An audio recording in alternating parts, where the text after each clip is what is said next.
So, what part does love play when it comes to infidelity, why infidelity happens, how to help an individual or a couple heal from infidelity? What part does love play?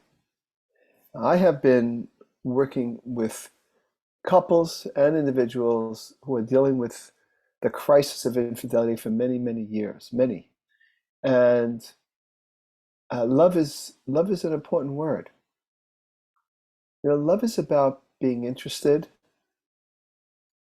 and being attentive.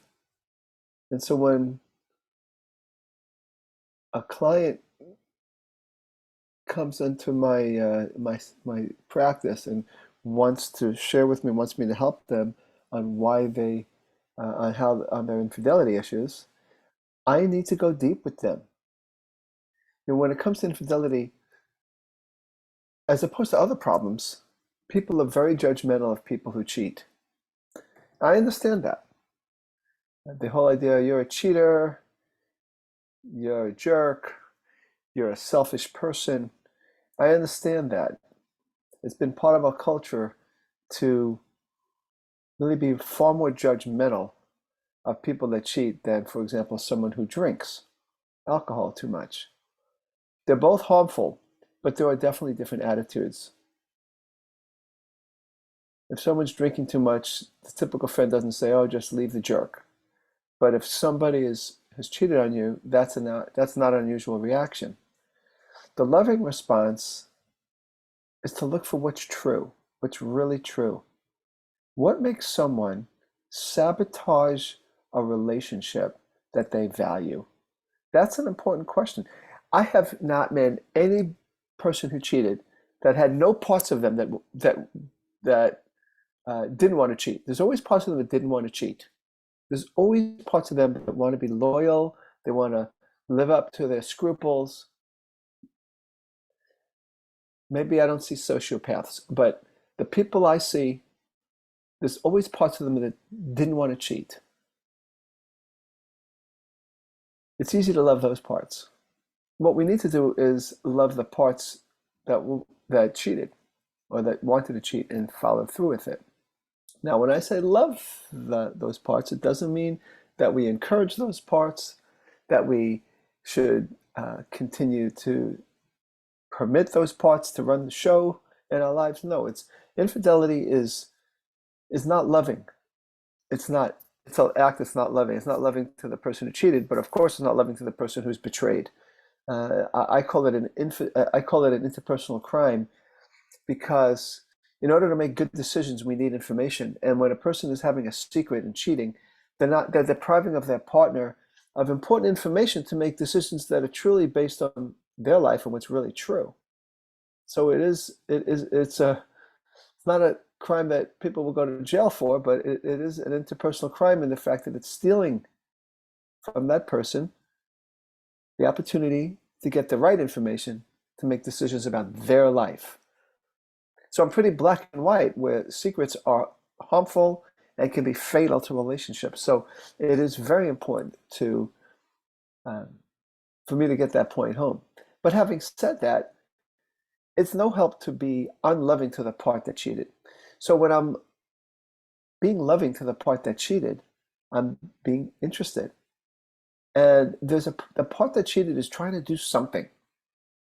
Maybe it's trying to get validation because they didn't get enough validation as a child, and then they got validation from their girlfriend slash new wife, but then they had kids, and the wife got busy, and it's not her job to constantly uplift the ego of that person, but because maybe he had a childhood that was not filled with nourishing and compliments and good attention, that he is feeling hungry for that and not getting it because he hasn't learned how to regulate himself well when you don't get exactly what you want. So he goes out elsewhere, or he goes to work and some coworker starts to give him some kind of compliment, and it's a slippery slope and starts to cheat. That's just one example. But the main thing here is to be interested and curious about what that part that cheated was trying to do for that person. It could be that kind of ego gratification. It could be a way to escape responsibility, and it's not a drug. A lot of people take drugs or alcohol to escape responsibility, but when a person is cheating, or even let's say masturbating compulsively, uh, in those moments, there's an escape from whatever they don't want to feel. Not justifying it, it's not okay, but people, instead of being judged and tossed aside as bad people, we need to look at what's missing and how can they learn how to regulate their emotions in ways that aren't harmful to their partner and to the relationship. So that's what I do when I work with couples or even individuals. I try to put on my detective's hat and take a look at what might be going on. What does that part of them, what is that part of them trying to do? Even if it's hurting not only their partner, but the other parts of them that really do want to be good people, want to be loyal, want to do the right thing, that have scruples. So in a way, they're not just betraying their partner, but they're betraying the best parts of themselves. So why is that? What is that about? And then we try to find ways to help them regulate better. And one of the things that I have found with a lot of couples where there's infidelity is that we all want adventures. We want safety, but we also want adventures. So if we back up for a second and say, well, new relationships are always adventurous. So when you fall in love, it's an adventure. Early stages of the relationship, there's an adventure. But after a while, safety takes over. And for a lot of couples, they slip into these safe routines. And yet, there's still the parts of all of us that want an adventure. So when I'm working with someone who had an extramarital adventure, which of course can be very dangerous for the health, especially the long-term health of this relationship, if we're going to ever get them back on track, once we get the trust back enough and this somewhat of a stable relationship, now the work is to create an interpersonal adventure between the committed couple. I have found over and over again when couples learn how to communicate well, to talk about the affair in ways that are attentive and where both people are able to be interested and not defensive, which is loving, and they develop this stable relationship. Now, the next step is to create an interpersonal adventure between them where they're being more open, conversationally speaking, where they're being maybe more adventurous in the bedroom, whatever it means for that particular couple. And when I have found couples who have had infidelity that they dealt with, and they are able to develop the person who betrayed can be tuned into what was behind it, is making changes, and the other partner is working on them, doing what they need to do, because betrayed people need to work on themselves too. Not responsible for the choice that the person who cheated made, but still always important to look at, well, what part of what kind of contribution can I make to improve the relationship? That when they have that kind of stability and then they create this interpersonal adventure, I just don't see people repeating this infidelity. I just don't see it. They've made this relationship too important.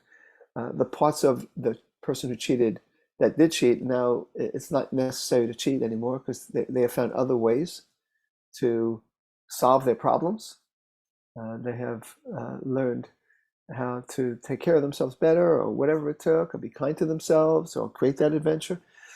That as they do that, then they have a healing from the infidelity. And again, infidelity is not a good thing. It's a very painful thing. It's a terrible thing. However, having said that, many of the couples I've worked with, their relationship becomes far more connected, far more interesting, and far more stimulating after the discovery of the infidelity than maybe before the infidelity even happened. It's important to kind of hold both of those things. It's a crisis, and infidelity is a crisis. But the word crisis in Chinese, the way I learned it, is made up of two characters. One character by itself means danger, and the other character by itself means opportunity. And infidelity is no different. It's sort of like a dangerous thing where the relationship make it, but there's also opportunities to reorganize, to learn, to see what's missing. And when I'm working with people, I want to help them fill in what's missing. Sometimes we have to heal trauma, use things like EMDR. That's a great trauma treatment, and do whatever is necessary to help them heal so they can be mature adults and make better decisions for the two of them. So that is what I wanted to say about infidelity and love.